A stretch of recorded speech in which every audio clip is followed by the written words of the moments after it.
Canada's Prime Minister, Mark Carney, just delivered a powerful and deeply resonant speech at the World Economic Forum in Davos, Switzerland, and the entire room felt the weight of his words. He's standing firm and composed. Prime Minister Carney made it absolutely clear that Canada stands with Greenland and Denmark in the face of the United States' threats. He emphasized that Canada respects the sovereignty of nations around the world, fully, openly, and without hesitation. Carney described a world undergoing a major shift, saying the United States now finds itself isolated as new alliances, partnerships, and strategic relationships begin to take shape.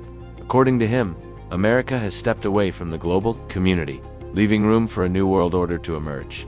His message was sharp, clear, and bold. Let me walk you through what happened.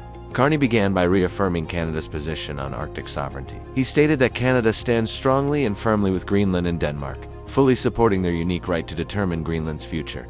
He reminded the world that Canada's commitment to NATO's Article 5 is unwavering, meaning the United States attempts military action against Greenland, Canada would be prepared to respond as a NATO ally. Carney emphasized Canada's investments in over-the-hours on radar, submarines, aircraft, and increased boots on the ground and ice. Canada, he said, strongly opposes tariffs over Greenland and instead calls for focused dialogue to achieve shared goals for stability, security, and prosperity across the Arctic region. Carney then shifted to a larger point. The global landscape itself is changing fast. He spoke about how America's current approach under Donald Trump has turned into something predatory, aggressive, and increasingly disconnected from principles and values. He argued that great powers once tried to maintain a facade of fairness and cooperation, but that illusion is now broken. Tariffs are being used as threats, financial systems as leverage, supply chains as weapons, and Carney didn't sugarcoat anything. He stated that we are in a rupture, not a transition. Economic integration, once a symbol of mutual benefit, is now becoming a source of vulnerability and coercion.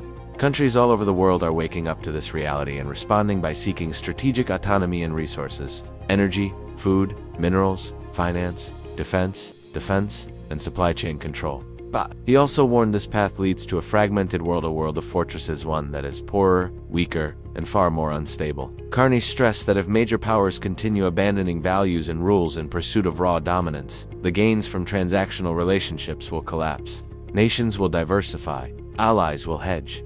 Countries will look for ways to reduce their dependence and rebuild sovereignty, not through old rules, but through the ability to withstand external pressure. He explained that this is classic risk management. Independence is expensive, but collective resilience can be much more affordable than every country building its own wall. Cooperating, sharing standards, balancing strengths, this is how the middle powers survive and grow in a world defined by rivalry among giants. Carney said Canada realized early that the old assumptions that geography or alliances automatically guaranteed prosperity and security no longer hold true.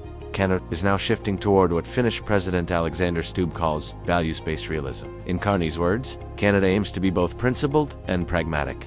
Principled in defending values like sovereignty, territorial integrity, human rights, and the rule of land, pragmatic in understanding that progress is often incremental, and not every partner will share the same ideals. Canada, he said, is now engaging with the world as it is, not as we wish it to be. He highlighted Canada's major domestic changes: cutting taxes on income, capital gains, and business investment, removing federal barriers to interprovincial trade, fast-tracking $1 trillion in investments across energy, AI, minerals, and trade routes, doubling defense spending, and building strong domestic industries. Internationally, Canada is rapidly diversifying strategic partnerships with the EU, China, Qatar, free trade agreements being negotiated with India, ASEAN nations, Thailand, the Philippines, and more. Investments being made in new defense cooperation groups, and growing coalitions formed around issues like Ukraine, Arctic sovereignty, critical minerals, and AI security. On the Arctic, Carney reiterated Canada's firm stance. Greenland and Denmark have the right to decide Greenland's future. Canada supports them fully and will stand with them to defend the region. He explained that Canada is not practicing old-fashioned multilateral optimism. Instead, it's building realistic, issue-based coalitions that function, adapt, and deliver results. These coalitions are helping create deep networks of trade, investment, and shared values that strengthen nations collectively. Carney made one point very clear: middle powers must act together, because if they're not at the table, they will be on the menu. Meanwhile, great powers may still operate alone, but middle powers cannot afford that luxury. They must combine forces to create a third path, a meaningful alternative in a world dominated by rivalry. He added that middle powers must stop pretending the old rules-based order still works.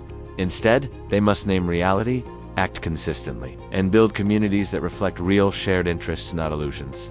Reducing vulnerabilities, he said, is the foundation for honest foreign policy. Carney reminded the world of Canada's unmatched strengths. Huge energy reserves, vast critical minerals, one of the most educated populations, powerful pension funds, advanced industries, immense fiscal capacity, and a values-driven, pluralistic society that works. Canada is stable, reliable, and future-focused, even while the world becomes more chaotic and uncertain. He ended his speech with a strong message. Canada is taking the sign out of the window. The old order isn't coming back, and nostalgia won't save anyone. But from this fracture, middle powers can build something stronger if they act together. He said, the powerful will always have power. But middle powers hold something just as important, the ability to stop pretending, to speak truth, to build strength at home, and to work collectively. That, he declared, is Canada's path upon confident and available to any nation willing to walk it alongside them. An absolutely powerful speech, steady, thoughtful, intelligent, and grounded in strategic vision. A sharp contrast to the chaos and inflammatory rhetoric the world has recently seen from leaders like Donald Trump. Let me know your thoughts in the comments, and don't forget to subscribe. Thank you for watching Truth Matters, now more than ever.